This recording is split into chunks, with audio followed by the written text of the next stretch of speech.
जय हिंद दोस्तों, welcome to education group. आज के सेशन में मौर्य वंश में अशोक के बारे में पढ़ाएंगे। इस वीडियो में अशोक के जन्म से लेकर मृत्यु तक पूरा कंप्लीट करा देंगे। नेक्स्ट वीडियो में अशोक के शिलालेख और उनके अभिलेख के बारे में पढ़ाएंगे। चलिए स्टार्ट करते हैं आज का सेशन। इसका जन्म 304 ईसा पूर्व में हुआ था, यानी कि अशोक का जन्म 304 ईसा पूर्व में पाटलिपुत्र में हुआ था। बौद्ध ग्रंथों के अनुसार अशोक ने राजा बनने के लिए अपने 99 भाइयों की हत्या कर दी थी।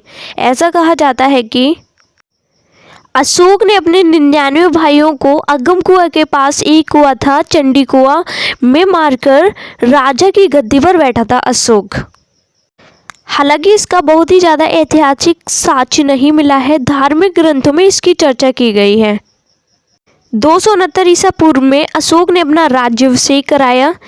राज्याभिषेक के 8वें वर्ष अर्थात 261 ईसा पूर्व में अशोक ने कलिंग पर आक्रमण किया। अशोक ने राज्याभिषेक के 8वें वर्ष कलिंग पर आक्रमण किया, 10वें वर्ष गया की यात्रा की और राज्याभिषेक के 20वें वर्ष में ये लुम्बिनी की यात्रा पर गए थे। लुम्बिनी नेपाल में पड़ता है और गया बिहार में पड़ता है। कलिंग आक्रमण की जानकारी खारवेल के हाथी गुफा अभिलेख से मिलती है। कलिंग युद्ध की जानकारी हाथी गुफा अभिलेख से मिलती है। अशोक बहुत ही योग्य शासक था। इसका अर्थ ही होता है जिसे कोई भी दुख ना हो। अशोक ने कलिंग यानी कि उड़ीसा पर आक्रमण करके कलिंग को जीत लिया था। हाथी गुफा अभिलेख के अनुसार कलिंग आक्रमण के समय कलिंग का राजा नंदराज था। कलिंग आक्रमण के समय कलिंग का राजा नंदराज था। कलिंग में हुए भीषण नरसंहार को देखकर अशोक का हृदय परिवर्तन हो गया। कलिंग युद्ध के समय कलिंग में बहुत ही ज़्यादा मारकाट हुई थी, यानी कलिंग में बहुत ही ज़्यादा अत्याचार हुआ था। इस युद्ध में छोटे छोटे बच्चों की भी जानें चली गई थी, जिसे देखकर अशोक बहुत ही ज़्यादा मर्माहित हो गए थे। मर्माहित का अर्थ होता है जिसके मन को किसी घटना या बात से बहुत कष्ट हुआ हो। यह सब घटना देखकर अशोक का हृदय परिवर्तन हो गया था। ऐसा माना जाता है कि अशोक ने हाथियों को प्राप्त करने के लिए कलिंग पर आक्रमण किया था। कलिंग आक्रमण के बाद अशोक ने बौद्ध धर्म अपना लिया था। कलिंग आक्रमण के बाद इसका हृदय परिवर्तन हो गया था, फिर बाद में अशोक ने बौद्ध धर्म अपना लिया था। इसे बौद्ध धर्म अपनाने की प्रेरणा इसके भतीजे निग्रोध से मिली, यानी अशोक को बौद्ध धर्म अपनाने की प्रेरणा उसके भतीजे निग्रोध से मिली, जबकि बौद्ध धर्म की शिक्षा उपगुप्त ने दी। बौद्ध धर्म की शिक्षा उपगुप्त ने दी और प्रेरणा इसे निग्रोध से मिली थी। अशोक का बौद्ध धर्म उसका व्यक्तिगत धर्म था। अशोक ने कभी भी बौद्ध धर्म को राजकीय धर्म घोषित नहीं किया, किंतु अशोक बौद्ध धर्म को संरक्षण देता था। अशोक ने बौद्ध धर्म के प्रचार के लिए अपने बेटे महेंद्र तथा अपनी बेटी संघमित्रा को श्रीलंका भेजा था। श्रीलंका के राजा ने सिंगली संप्रदाय को छोड़कर बौद्ध धर्म अपना लिया था। अशोक धार्मिक रूप से सहिष्णु था, अर्थात वह किसी भी धर्म के साथ भेदभाव नहीं करता था। अशोक ने आजीवक संप्रदाय के लोगों को गया में स्थित बराबर की पहाड़ियों में 4 गुफा दान में दी थी। आजीवक संप्रदाय के संस्थापक मोगलीपुतिस गोसाल थे।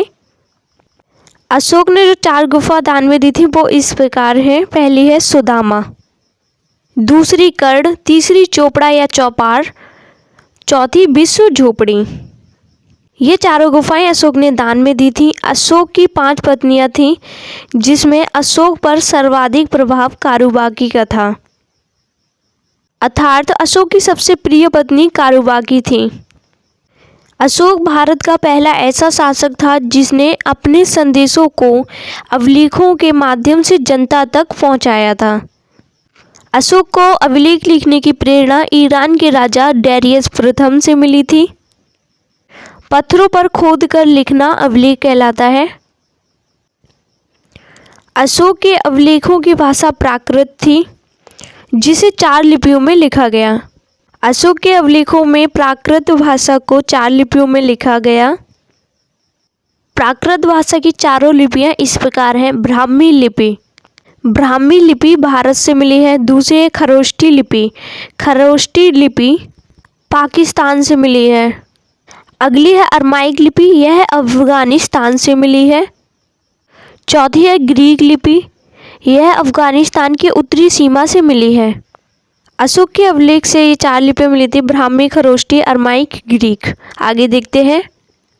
अशोक के अभिलेख को पढ़ने की पहली सफलता 1837 ईस्वी में जेम्स प्रिंसेप को मिली। हालांकि अशोक के शिलालेख की खोज 1750 ईस्वी में पेंथिलर ने कर दी थी। इन्हें पढ़ने में सफलता नहीं मिली थी और 1837 ईस्वी में जेम्स प्रिंसेप को पहली बार अशोक के अभिलेखों को पढ़ने की सफलता मिली थी।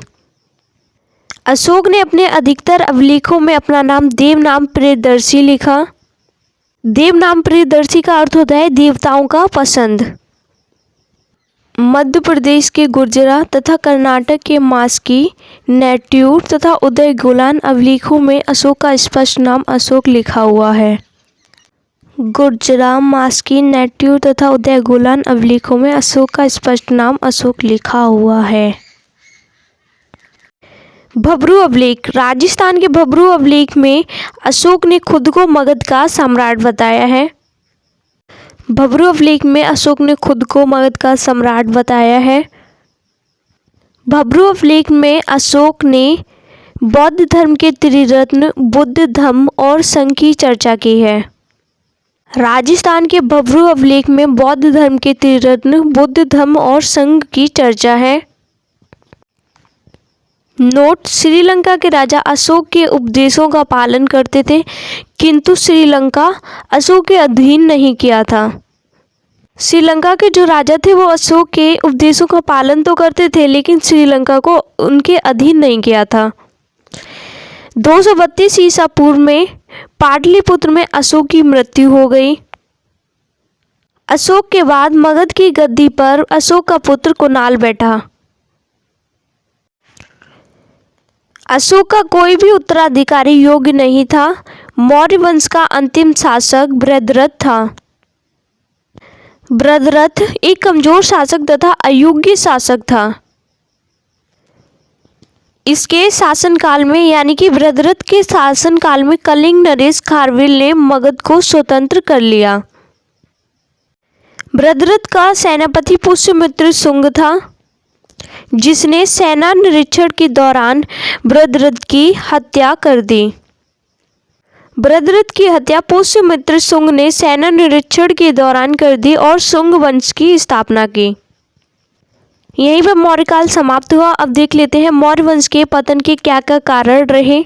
नेक्स्ट वीडियो में आपको अशोक के शिलालेख और अभिलेखों के बारे में पढ़ा देंगे। चलिए देख लेते हैं मौर्य वंश के पतन के कारण। अशोक का युद्ध नीति त्याग देना। कलिंग युद्ध के बाद अशोक ने युद्ध नीति त्याग दी थी, बौद्ध धर्म अपना लिया था। अगला कारण है अशोक का बौद्ध धर्म के प्रति अत्यधिक झुकाव होना। अशोक ने बौद्ध भिक्षुकों को इतना दान दिया कि आर्थिक संकट उत्पन्न हो गया। नेक्स्ट कारण, पतन का सबसे बड़ा कारण अशोक के उत्तराधिकारियों का अयोग्य होना था।